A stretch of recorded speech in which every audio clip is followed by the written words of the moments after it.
একজন ভদ্রমহিলা road traffic অ্যাক্সিডেন্টে আহত হয়ে ধানমন্ডি ডেন্টাল সেন্টারে আসেন। আমরা লক্ষ্য করি তিনি তার সামনের ঠোঁটে আঘাত পেয়েছেন।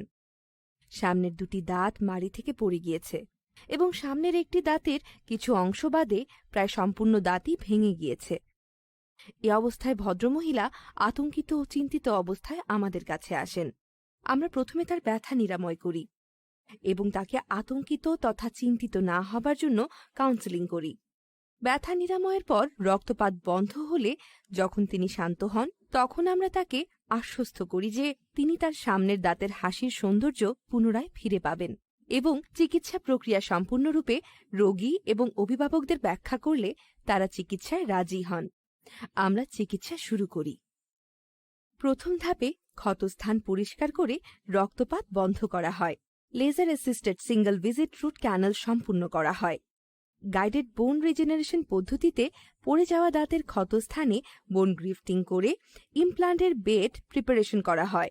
10 দিন পরে যখন ঘা শুকিয়ে আসে, তখন আমরা ভেঙে যাওয়া দাঁতে ক্যাড-ক্যাম প্রযুক্তি ব্যবহার করে মেটাল ফ্রি জিরকোনিয়া ক্যাপ স্থাপন করি।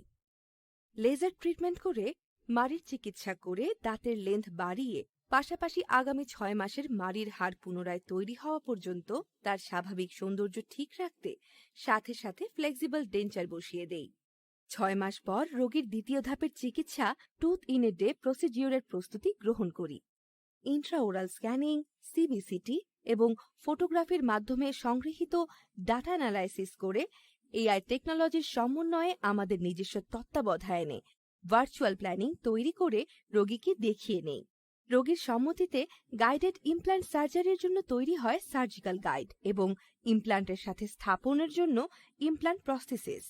এরপরে ধানমন্ডি ডেন্টালের অভিজ্ঞ টিম মাত্র 90 মিনিটের মাঝেই রোগীর মুখে 2টি ইমপ্ল্যান্ট এবং সাথে সাথে প্রস্থেসিস স্থাপন করে, আর রোগীকে ফিরিয়ে দেওয়া হয় তার দুর্ঘটনার পূর্বের হাস্যোজ্জ্বল চেহারাটি। এভাবেই প্রতিদিন একটু একটু করে ধানমন্ডি ডেন্টাল ইমপ্ল্যান্ট চিকিৎসায় বাংলাদেশের আস্থার প্রতীক হয়ে উঠেছে।